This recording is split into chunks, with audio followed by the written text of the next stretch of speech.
don't have self-confidence, you've never kept the promises you make to yourself. Check that box. If you have self-confidence, you've started to keep the promises you make to yourself.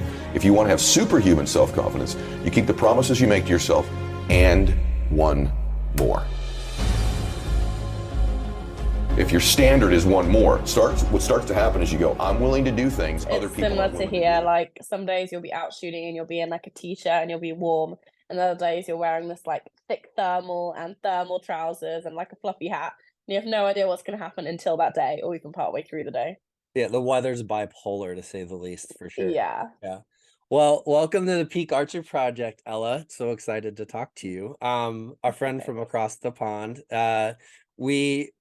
I reached out to you, and I'm so honored that you decided to come on and just talk archery, but more so talk about a little bit of your history getting into the sport, your journey to get to where you are now, and to really kind of highlight maybe going into your most recent achievement, the world record golf. You get the golf clap on the podcast, and like what it was like going through those last few ends, knowing like here I am sitting on top of this score that I can potentially, where your brain goes. So I think a lot of archers that are not at your level struggle in those moments, because that moment can equate to a shoot off type of moment, to just a personal best moment in practice. It's all sort of relative. So I'm curious to dive into those. But for the meantime, let's tell everybody who you are, even though I kind of already did, where you're from, and we'll get this thing started. Yeah. I am Ella Gibson. I am a compound shooter and I'm from the UK. I've been in compound for 6 years now. 6 years. So you say that as in 6 years in archery, or did you do something else prior? I actually did Barebow for a year and a half before compound. Yeah, I know. No, wait. We might have to switch gears. No, I'm just kidding. So you did Barebow for a year and a half. So was that your Yeah. introduction into the Yeah, that was sport? my Somebody start. gave you a recurve and you're like, okay, well, I'm just gonna shoot Barebow. Well, so actually, technically, I shot recurve for a month. So when I started in my club, it was like normal that you kind of started recurve. Sure. So I did that. I was shooting, and then they went to me and they were like, "Well, we've got this tournament coming up in like 6 weeks. It's an inter-county tournament, so county v county." And they were like, "We don't have enough barebows. Would you be willing to try barebow for it?" And I was like, "Sure, if you tell me what to do, I'll do it." Like, I'm brand new. I've been shooting for like 4 weeks. Yeah. I'm like, does it matter if I have a sight on or not? Probably not. So they explained to me how to do it, and I gap shot actually, so I never strung walk, I gap shot. I did that, I came second at that shoot, and they were like, "Well, you've been doing it the last 6 weeks. Do you want to do it for this other shoot?" And then I did it for that one, and then they were like, "Indoor Nationals is coming up." I went to there, I came second there, always to the same girl as well, from my club actually, Okay. ironically. And then the following year I won the national events. I got some national like records and all that kind of stuff. And after like a year and a half of this, I decided I wanted more and I wanted to shoot for GB. And at the time, they told me that I was middle-aged to start recurve. I was 16. Yeah, I was middle-aged to start recurve. Don't look at me. That's what I was told. But if I practiced a lot at compound, I could get good really fast. And obviously at the time, Barebow wasn't recognized internationally, not for target, only for field. And no one told me there were methods to gauge distance. So I would approach target, I'd look, I guess, and that did not go well. Absolutely not. Like, arrows were not on the target. It was bad. So I was like, this cannot be happening. I was like, I cannot do that. There's no way I'm gonna just suddenly have this skill. So I was like, field is not for me. So I changed to compound, and a year after starting compound, I was on the GB squad and competing for GB. Oh, wow. Yeah. I'm still a little dumbfounded over you in coming out in this podcast saying, yeah, well, I shot Barebow for a year and a half and had a couple national records. Like that's insane. At the same time, it's not, because in some ways it may show with proper learning proper technique early on, the versatility of Barebow and how it can carry over to shooting another discipline. I'm not saying you were as good at compound as you are because of Barebow, but no, I think it was really important. I think it helped a lot, especially with aiming actually, because I always gap shot and aim to the ground. So now as a compound, when it's windy, I have very little issue with aiming off. Like I'll happily Okay. aim the 7. It doesn't bother me. Sure. You know, I'll aim wherever I need to, whatever, and that's kind of really nice. Yeah. So, I mean, this is outside of the scope of the direction we're going. So you're shooting in heavy wind conditions, stuff like that. You're 100% aiming off. You're not Yeah. hitting, you're not moving sights and stuff, which it's Sometimes I can a little bit, but that's normally if it's only really small. So I always say yeah. like sometimes I have really good aiming days and sometimes I don't. Yeah. Like some days I can literally aim right X, left X, mid right X, and all that kind of thing and aim that perfectly. And other days I'm like, I can aim slightly bigger than the X and that's my movement. So if I'm not aiming as well that day and I have a little bit of wind drift, then I'll do like a quarter bubble either way. But I Mhm. find if I do more than a quarter bubble, it throws off my height. So then I'm aiming off. And once I'm doing more than that, then instead of aiming right 10 line, I'm aiming right 9. And I can easily do that any day. Yeah, you see, and there's a lot of youth shooters that need to hear what you just said because you'll get to this day, you'll get youth shooters that'll step up, it'll be windy, and they won't Mhm. recognize, hey, maybe this wind, I might not feel the wind where I'm at, but I can see the windsock or the flag blowing down at the target, and it doesn't register to them like, hey, I just got to move my sight. Instead, and Absolutely not. or their parents are standing back there behind, give it a couple clicks, you know what I mean? Instead of just, well, hey, you know what I can do? I'm gonna aim a half bubble off into the wind. Let's see where my Mhm. impact is, and then realize, oh, you didn't have to touch your sight the whole time. Yeah, it's so much But better because good. wind's barely ever consistent though, is it? You know, like Mhm. moving your sight is all well and good if it's dead consistent and it's Yeah. not going to move and you have that consistent wind. And you know, occasionally you do. You know, to some extent, I might move my sight. If like it's always pushing left, it's just Yeah. different amounts, then I'm going to move it to an extent because I don't really want to aim in like the 7, you know, or when it's slightly left, still aiming in the 8. I want to try and be within probably like 8 to 8 area. Right. So I might move half the distance with my sight, but the rest I'll do aiming off. That's good stuff, people. I'm glad that you brought that up. Let's piggyback off of those. What would we call them? That's sort of a trick or competition. It's not a secret. It's just a competition niche that you need to know. Let's talk about training a little bit and switch gears to that because you've in a short amount of time being introduced to the game, you've come through Barebow as a national, a solid national level shooter, switching to compound to being the number 1 female shooter in not only your country, but you've shared that spot in the US over the last 3 years, right? The 3 years I saw Oh, what do you mean in the US? World Cup. Oh, so I'm world number 1, and that was last year Okay. was changed over to. Okay. That's what I thought. All right. So So just the last year. in the last 6 years of interest in sport, you were able to get to that point. And Mhm. I guess the notion is like how in such a short amount of time were you able to get to that spot? One, and two, what does your training look like for you to not just get there but stay there? Because that's the hard part, right? Yeah.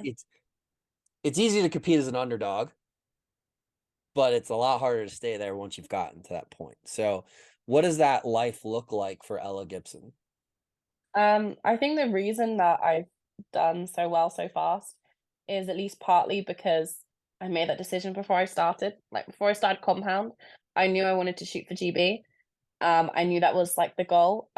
So it made it a lot easier. Like I see it so much with some youth archers where they're kind of sometimes training a lot and sometimes not, and they kind of care, but they also get nervous and this, that, and other, and they're kind of unsure of what they want. And you ask them, what do you want? And they're just like, oh, I just want to do my best.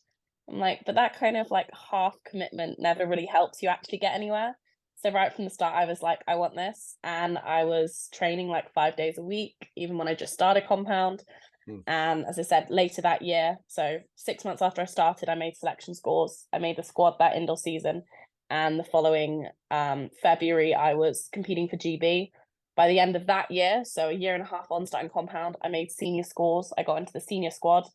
And 2 years after starting compound, I was on the senior team shooting at World Cups, and we were winning World Cup medals and stuff like that. Yeah. So I think it really helped that it was always like I was starting like that. There was never like an uncertainty and kind of shooting a little bit as a hobby with compound. You know, it was straight away, I want to do Oh, yeah. this. and also like I loved it, and I like training, and I don't mind shooting a lot and working hard. I've always shot a lot of arrows and quite a lot of volume. One thing that one of my coaches said to me actually when I started shooting, so when I was shooting Barebow, which was slightly terrifying as a quote, but she said, any minute of any day that you're not shooting or training, someone else somewhere in the world is. I've heard that before. And that scares the hell out of you, I'd like to say. Like, that is a terrifying concept, but So it right now definitely you're makes you like, get I up need and to, shoot. yeah, right now you're like, I gotta get off this podcast and go shoot, because I called myself out I in the middle of the got podcast. home 5 minutes before this podcast. Did The you? reason I asked us to delay was because I was still shooting and I was like, there's traffic, I'm not going to get home in time. It's okay. So I was No like, worries I'm at going to get home at 9:22 and we have got a podcast at 9:30. That's fine.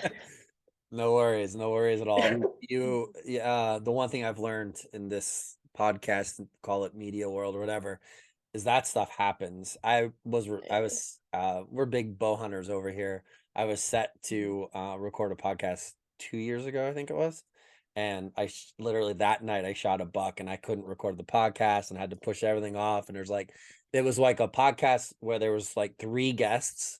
So it's like big, you know what I mean? I'm like, That's I'm so sorry. I'm so sorry. But yeah, that stuff happens. It is what it is. And if you would have, it's not a big deal at all.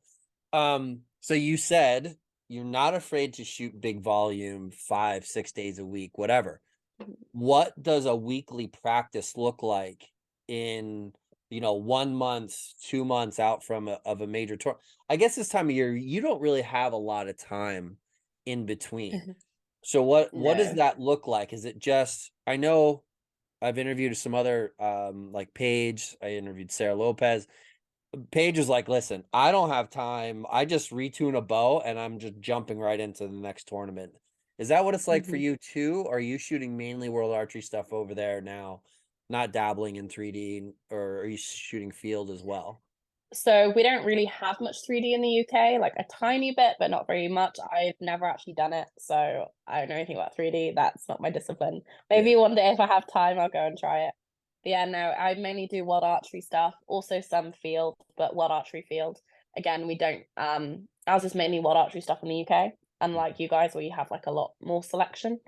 So yeah, just lots of World Archery stuff, but we have lots of national events as well at the moment. So although I may not be like flying like some guys in the US every week, I'm still traveling each week and still competing most weeks. So I'm going to Shanghai World Cup this weekend. So Saturday, 2 days. I had a national event last weekend and I had one the weekend before, and then the weekend before that I was in Turkey, and like the week before that I was at another national event in the UK. Well, sorry, not national, a Grand Prix, so an international event, but held in the UK. So yeah, I'm still really hectic and like every weekend competing. And at the moment I seem to be shooting a different bow every weekend. So it's all fun and games. What bow are you shooting right now? I'm shooting the bow I was shooting actually this weekend, but I also like kind of reset up another bow to maybe shoot in Shanghai. I haven't decided yet. It shot well today. I tuned it today. I was shooting it yesterday and I was like, I'm not very happy with my knock fit.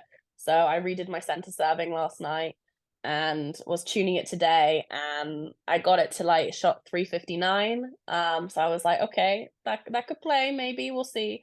I'm like, I'll probably shoot it again tomorrow morning for a round and then decide if it's going to go in the bag or not for when we fly on Saturday. I'll see. Which bow is it? Is it one of the Stratus, or what is it?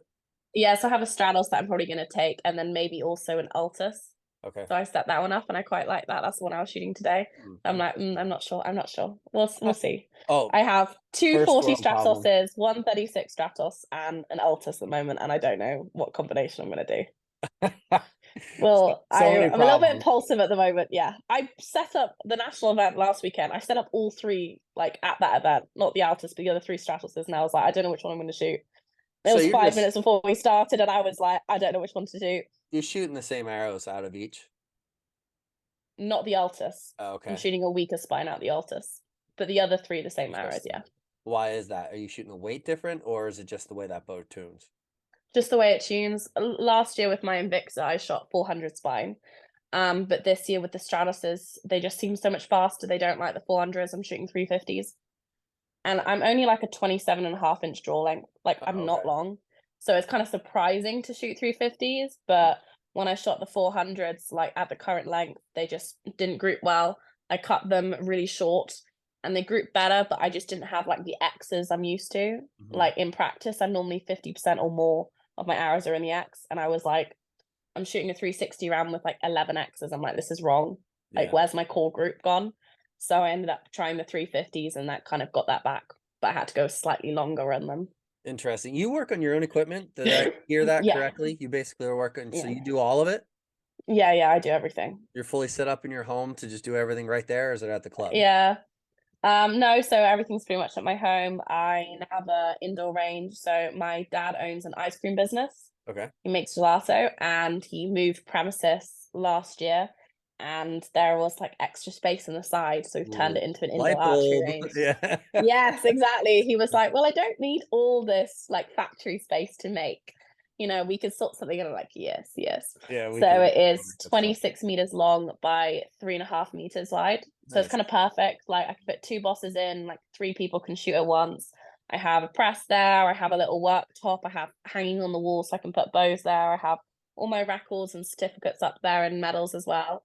I have really nice lighting in there as well.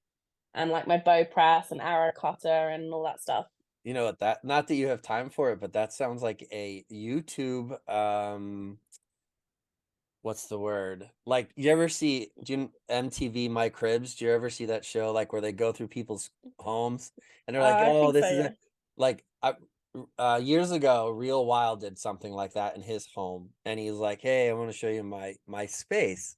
And he did a full like YouTube video about like, because people like to see that stuff, like the inner workings of like, where are you putting in the work that produces podium? I've You know what I mean? kept meaning to do it, but I've been like, oh, I'll do it when it's tidier. It's never tidier. So I'm Okay, like, I'm not putting so this on the internet. this is what we'll do. Listen, you don't have to do it. I'll do it for you. We'll just put it on peak, and you could just walk around on Zoom with the camera flipped around, like, yep, this is this, and this is this, and this is this, and then that's it.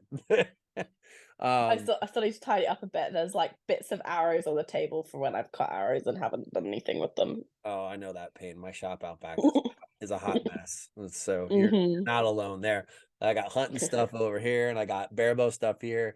I got my Hoyt Invicta hanging there, and all the compound stuff over there. And then I swear every time you actually tidy it up, like a couple days later, you have some kind of like serious problem, and then everything's out and in bits. Or that, or well, in my case, my children come through and just tear. It's like a tornado came through. But that's all good stuff. I guess so. You have your own range at home, and obviously for indoor season that really comes in handy. But you're really doing a ton of preparation probably leading into the season. So is it just a matter of, listen, I'm shooting 200 300 arrows a day with 3 days in a row, taking a day of rest? Is it I'm shooting blind bill and shooting drills 1 or 2 days a week? Or is it just like, do you just go off a feel? Or how are you putting it all together? It's like going to a gym and you want to be on a program, or are you just winging it? So I used to, like, for years I would shoot like a certain amount of days and certain amount of arrows and like track my volume each day and each week and make sure like I hit certain numbers. But to be honest, I don't anymore, and I haven't this year or last year. I now kind of do it off whatever I feel I need that day and that week. So it's more kind of, I guess, intuitive. So if I feel really great and really want to shoot loads, I might shoot 450 hours that day, like happily, and shoot like 12 hours. If I have loads of shit to do and loads of tuning and loads of stuff to work out, I'm going to shoot a load. But equally, if I feel like utterly drained and exhausted, I'm going to shoot much less, or potentially not shoot that day and work on other stuff. But I always say to myself, like, every day I have to do something at least that will move me forward in archery. So, sometimes it might be like freaking answering emails or sorting out accounts or planning the season. But as long as something is done absolutely every day. Whatever it is, most days I shoot, I'd say I shoot 5 to 6 days a week. I normally take a day rest, sometimes 2, depending A, how exhausted I am, and B, what the weather's like. When we're outdoor season, it's not always that simple. In terms of training, I never shoot blank boss. I personally don't believe in blank boss. I don't like it. I always shoot I at said face. blind bill. blind bail is like eyes closed type of deal. You know, that's Okay. yeah. Over here, Again, it's popular. no, No, no, not you a just thing for stand there and me. plug away, just plug away, plug away, plug away, Well, right? I believe because I know lots of people like blank boss whatever because they're like, oh, get my technique right. Yeah, I don't. But I believe that your technique is also connected like with your mind and your aiming. Mm-hmm. So it's all well and good if you can shoot perfect when you're aiming at nothing. But if you practice shooting perfect when you're aiming at nothing, when you then aim at something, you're not going to have that connection, and you need to connect the two. You need to connect what you can see with what you can feel. And I think that's really important. Yeah. And, that doesn't mean necessarily you have to score all the time if you're trying to work on technique, but you should be able to see how your aim is, what's happening, what the groups are like while you're shooting. And I think it's important to have that connection in your mind. So I never do blank anything, always shoot at a face, and pretty much always score as well. I score every day. I think it's important to know where you're at and where you're shooting. And it also like then relaxes you when you get into competitions. So if you're in a competition and you're say on course for like a good score for you, whatever that is, but you don't practice much, you don't score much in terms of, as in practice much, you don't score much. So you don't know what you normally shoot. You could be there and you could like freak yourself out and be like, oh my God, I'm going to shoot a PB, blah, blah, blah. But if you've scored every single day that week and every time you've been way over that PB, then when you're there in competition of like, oh my God, I'm doing do that, you can be like, well, actually, I've done that 6 times this week. Yeah. So what's the big deal? Calm the hell down. Yeah. Just shoot. What's the difference? And that kind of thing I think is really helpful.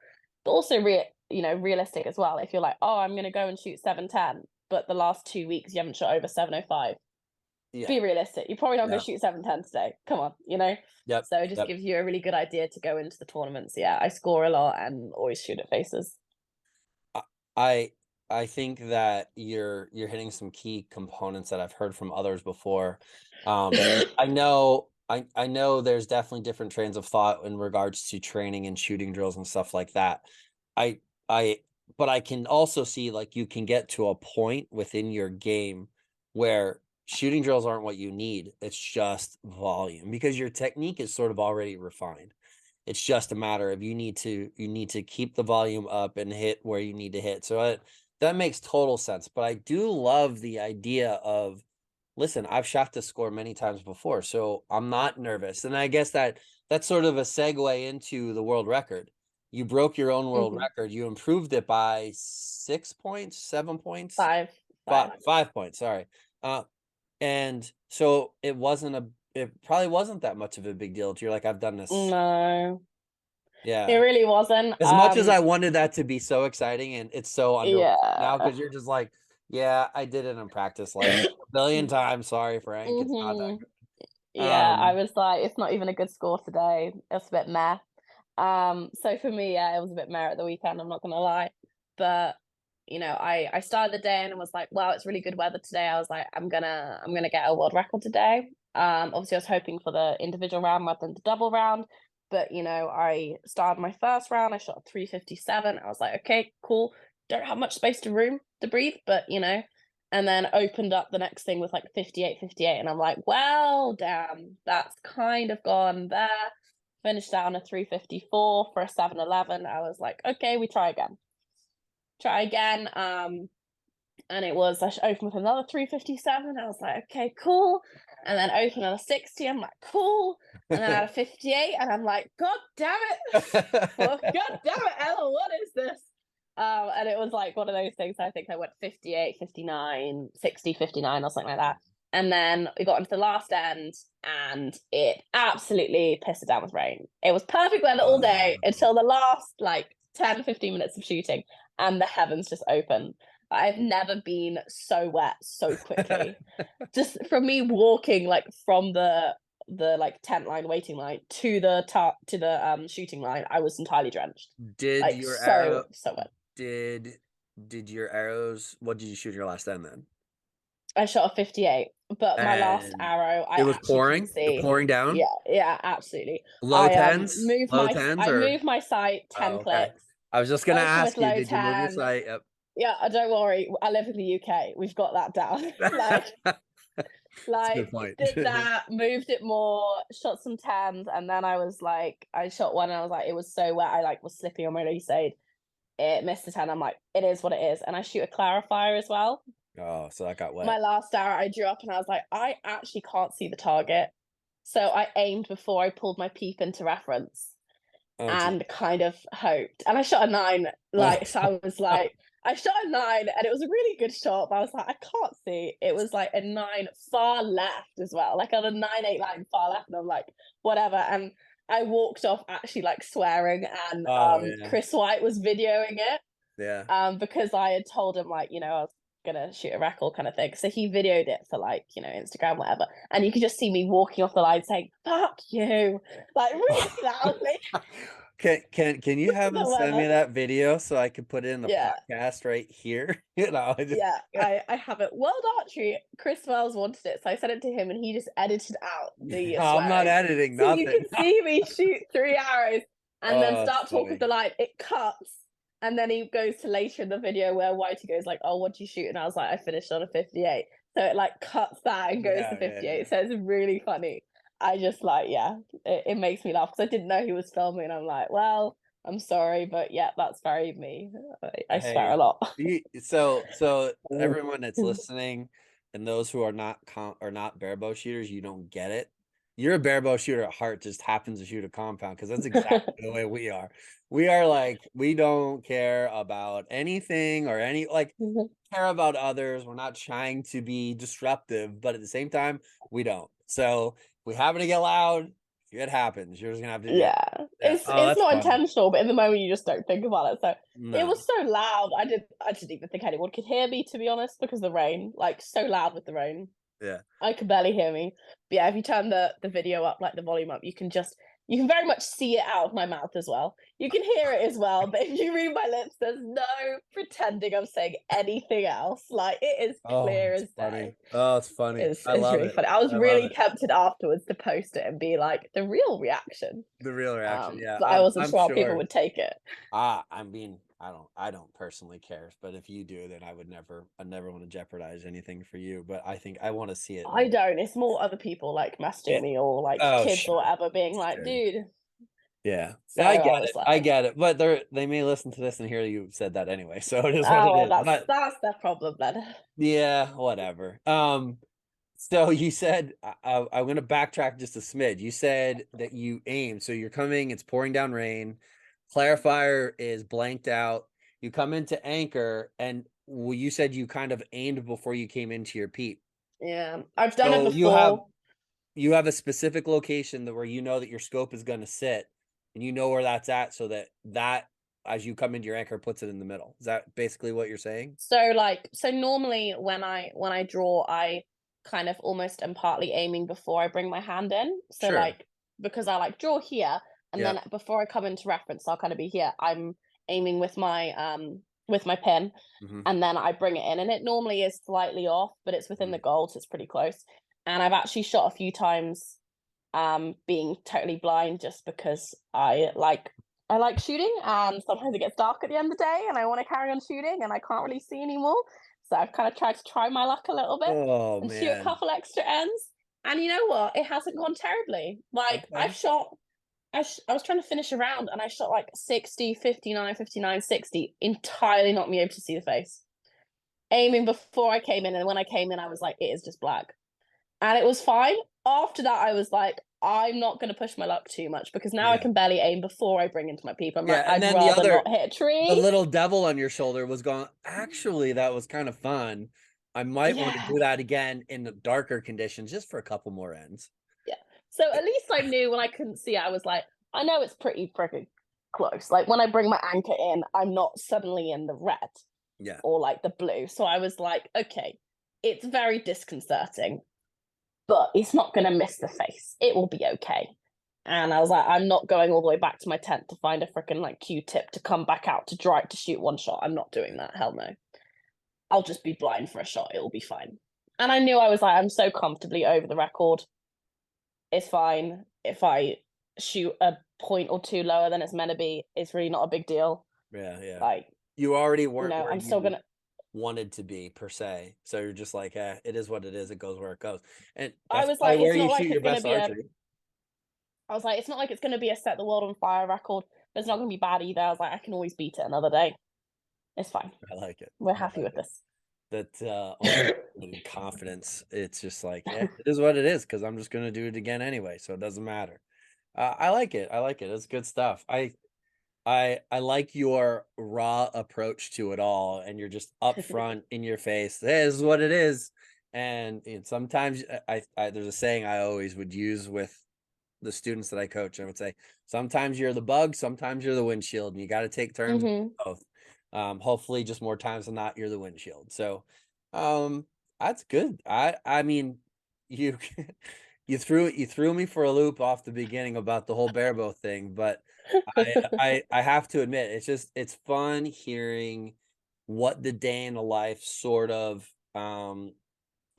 someone who is a professional archer, and that's your life, and that's what you've dedicated it to. So it's cool hearing, like, yeah, I travel, I'm shooting every weekend, so I got 5 bows ready to go at the drop of a hat, and I just have to decide which one I'm taking.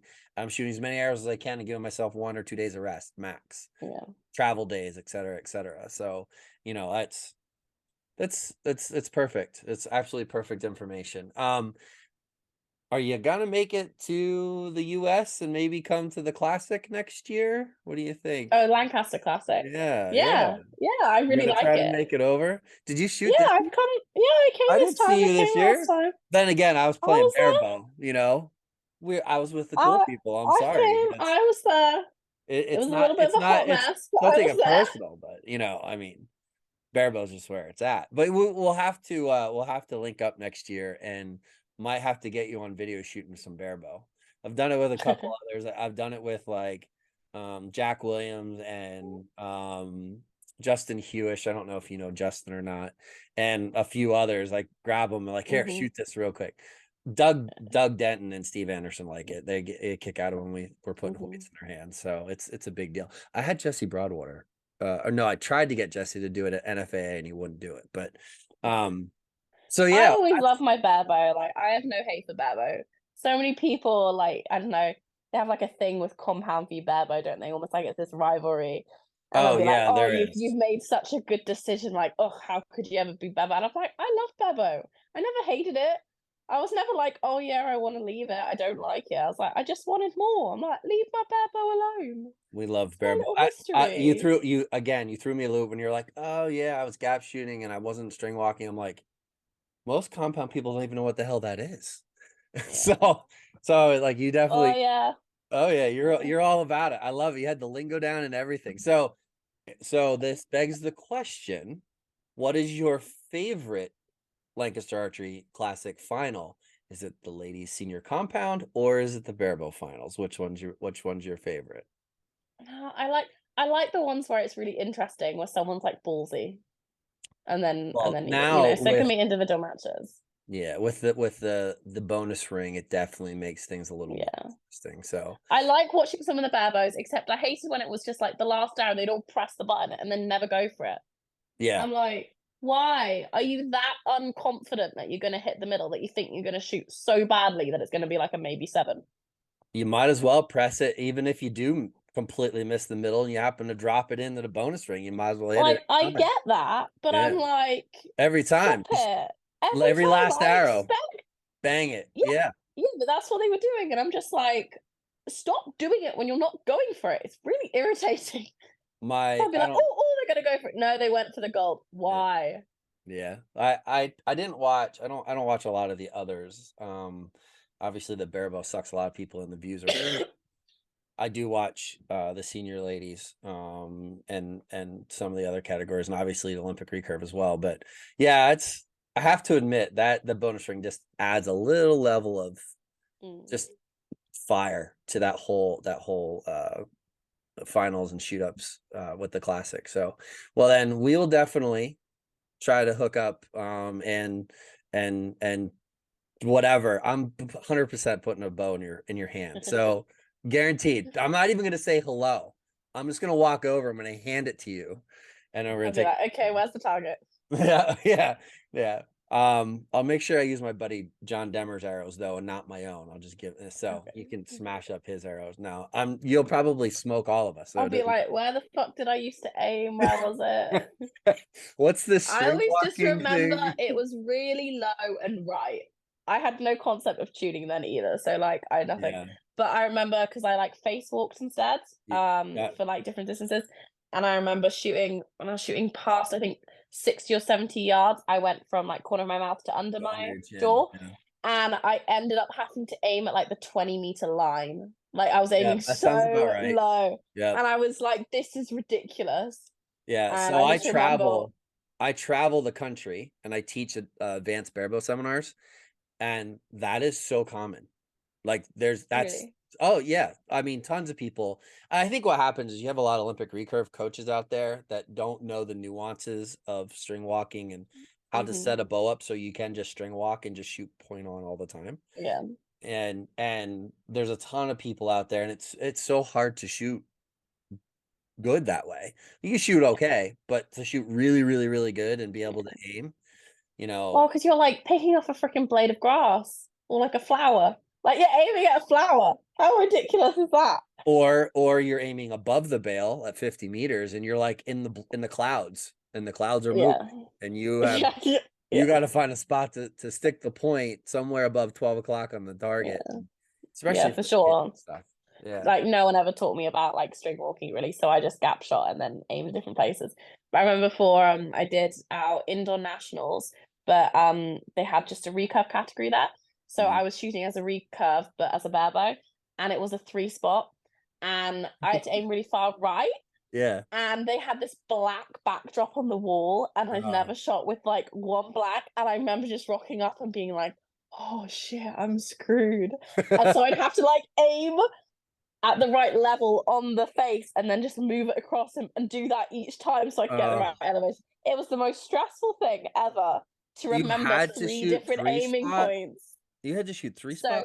yeah, so they had separate barebow nationals. That was a different event because for some reason they had organized it outside of like our official national events. Yeah. But I wanted to do the national events as well, and I didn't know at the time we had separate barebow nationals. So I did it then. They only had a recurve category, and yeah, we had to shoot a 3-spot. And yeah, wow, that was the most like stressful experience of my life, trying Oh, I can't to imagine. remember 3 different aiming points on just black. Like just black, aiming at black. It's Yeah, not very no good. accurate. Yeah, that's No. no good. I beat some Especially, recurves that day though, so I was like, I feel like I'm doing well. so you were like right side of the bale too, then, weren't you? Yeah. Yeah. Yeah, that's no I fun. was like far right target, aiming right between bosses. No fun. No fun whatsoever. Well, it is kind of fun because you have to be like, you Funny, really but have to have a sense of humor to shoot barebow because yeah. goofy stuff happens and barebow happens, as they like to say. And Hmm. you could go bang bang middle, and then one just like oop, yep, target panic got me a little bit on that one, but good stuff. I'm so it's so this was such a fun podcast. I was like, I could talk barebow all the time, but at the same time, I love all the archery, and I like shooting 3D with compound. I don't love it with barebow. I'm not Hmm. passionate about it. I'd rather just shoot indoor or even outdoor with barebow, especially 50 meter. That's my favorite. Um, but it's just it's fun hearing someone, they started that way. You started with barebow, and then that quickly #1 with a compound in the world. I'm pretty Yeah. stoked I about mean, it is crazy. I'm like, how different my life could be if I never changed to compound. Or if Barebow was in Target, it. Yeah. then, maybe I never would have been the best at Barebow. Maybe I would have. Maybe. I Maybe mean, I you never would have definitely changed to have, compound. I don't know. Barebow does not have the sponsorship following that compound does. There's no question. Yeah, But by growth and by numbers, Barebow is still growing. for Like in sure. America, it's huge. It's just huge. I don't know if we'll ever catch compound per se, but we've surpassed the Olympic recurve for sure. Oh, really? Oh Wow, yeah, that's amazing. by volume. I mean, you could simply look at the numbers for the classic. The Lancaster Classic is the second biggest tournament. I mean, Vegas is definitely bigger, but just look at the registration numbers alone from Hmm. Barebow to to Olympic recurve. I mean, it's insane. And we're catching even on our national event. So for USA Archery, which is our World Archery Federation, or associated organization, we're catching, if not, it depends on the Olympic years for sure. There's been years where we're maybe more registered participants, but depending on trial years and stuff like that, the numbers definitely fluctuate more in Olympic recurve. Barebow just keeps growing, Yeah. So Ours well, is starting to grow now, which is nice because now we're involving them in our national events and national tours. So they can also come into our national tour final, which is kind of like a World Cup final, but just for a national event. So invite only top 8. But we've had like a rule of you can only make it if a certain amount of people enter each stage, and it's this competitive.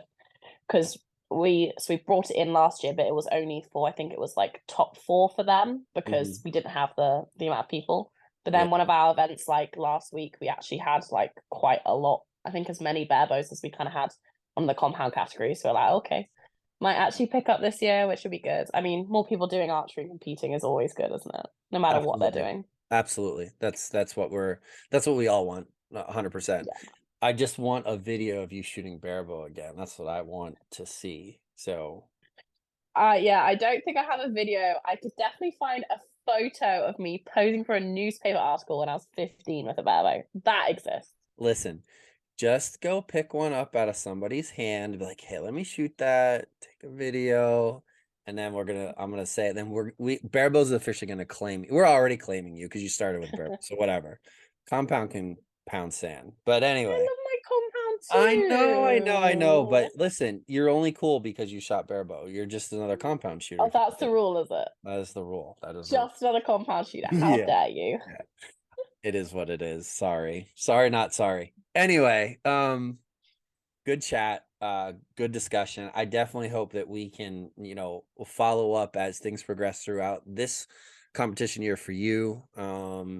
If anything hits you, something you want to share, something training or something like just shooting oriented, things that click when light bulbs happen that you think can help someone else, reach out to me. My platform is your platform. I've said the same to others. If we can share, and it can be short, it can be a 20, 30-minute, here, this thing happened, it really made or you could take the time to put it on your own YouTube page, obviously, but this platform is yours to share, to try to help as many archers as we can. That's really what it's about. So I appreciate your time. I know it's late there. I hope you feel better. And we'll definitely reconnect, but thank you so much for coming on the Peak Archery Project. Okay. Yeah, of course. Thanks for having me.